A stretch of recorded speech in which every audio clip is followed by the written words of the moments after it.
So what do you think happened when I started making just enough to get by? Oh, God damn it. How long do you think that happiness lasted, by the way, guys? I didn't even notice it happened.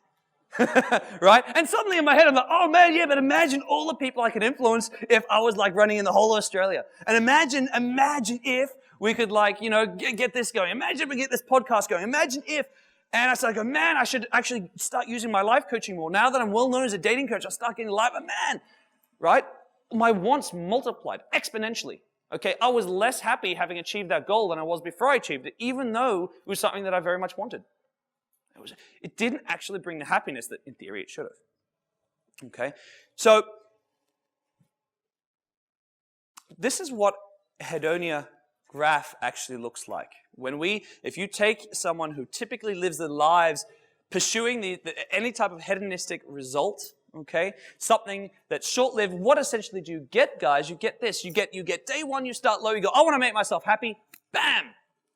Shoot up. Yeah, I'm feeling great. How long does that last? We know it doesn't last very long. We shoot back down.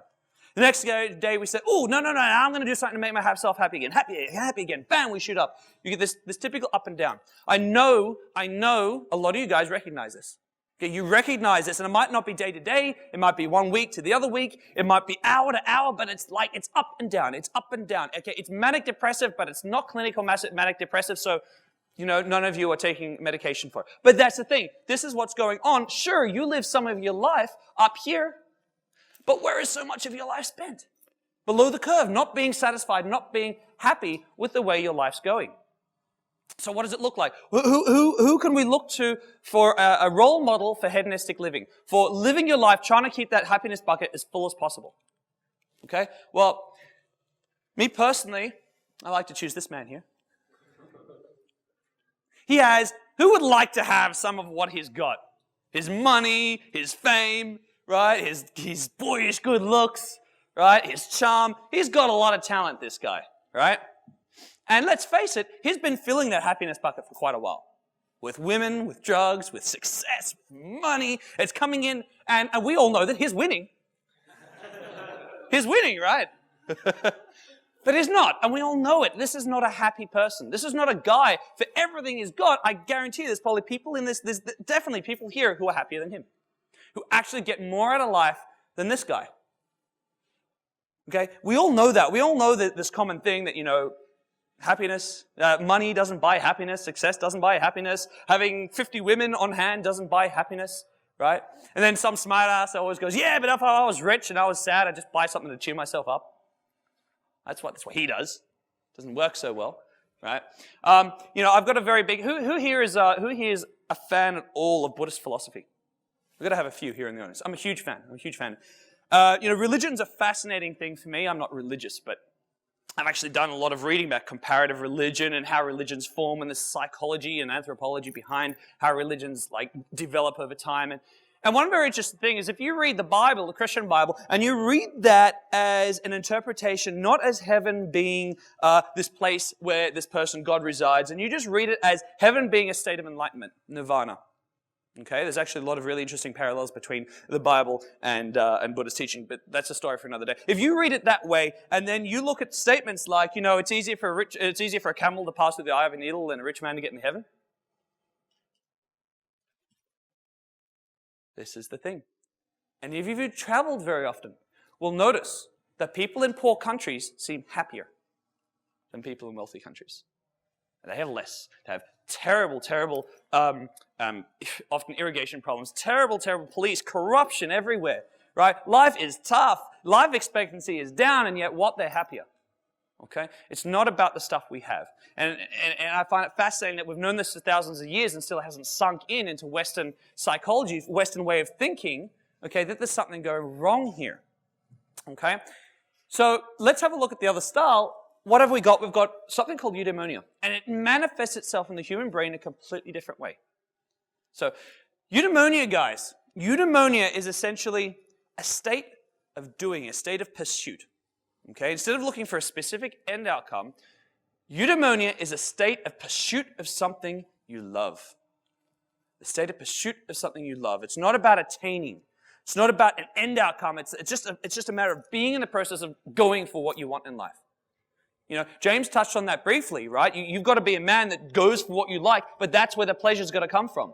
That's where the pleasure has to be derived from. You go for what you want.